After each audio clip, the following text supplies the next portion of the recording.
Buono il primo segnale con l'incertezza di Maxi Lane, vanno in lotta davanti Indios Martinez, Luxury, Crown ATC. È partito bene Lion Bypass dal secondo nastro, in fondo al quale è finito Navigator Koff, che ha girato con circospezione, lo precede X5 tra il primo e l'ultimo 70 metri.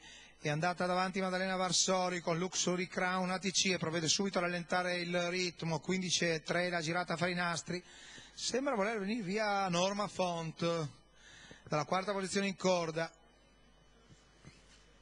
In terza c'è la Broginella, i 400 di gara in 31,8, azione di sfondamento di Norma Font.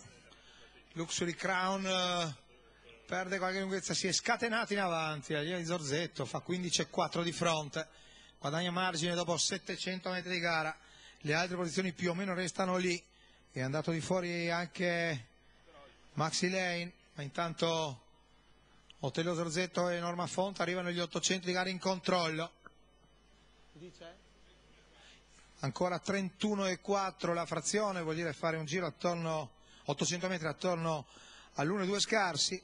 Di fuori adesso Maxi Lane filato da Maion di Greppi e poi ancora Navigator Koff, che si è ben reinserito dopo, ripeto, partenza cauta, il chilometro che se ne va attorno al 18 e spiccioli. Norma Font nettamente leader, poi una serie di coppie agli 800 conclusivi che arrivano adesso con il quarto in 31,8. Tiene andatura graduale, costante, gradua un po' Norma Font, però Otello Zorzetto la tiene su di giri.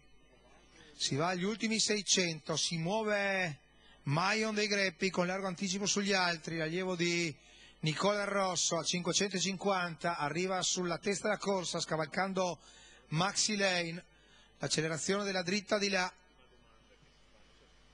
Maion dei Greppi all'esterno, 15 spaccato che vale meno per lui, muove in terza ruota anche Navigator Koff, di solito questa la digerisce poco e infatti De Luca non muoveva le mani, ma il cavallo gli sbaglia uguale.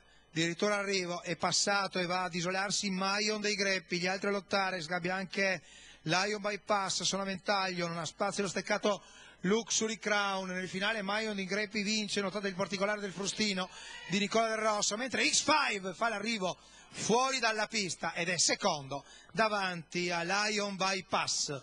29,4 la chiusa conclusiva di Maion dei Greppi, favorito molto autorevole, che ha trottato in 2,33 il doppio chilometro per venire a vincere con Nicola Del Rosso, il training di Sergio Esposito, i colori ovviamente di Nicola Del Rosso. Per il secondo posto bellissimo arrivo di X5 che è scattato dall'ultima posizione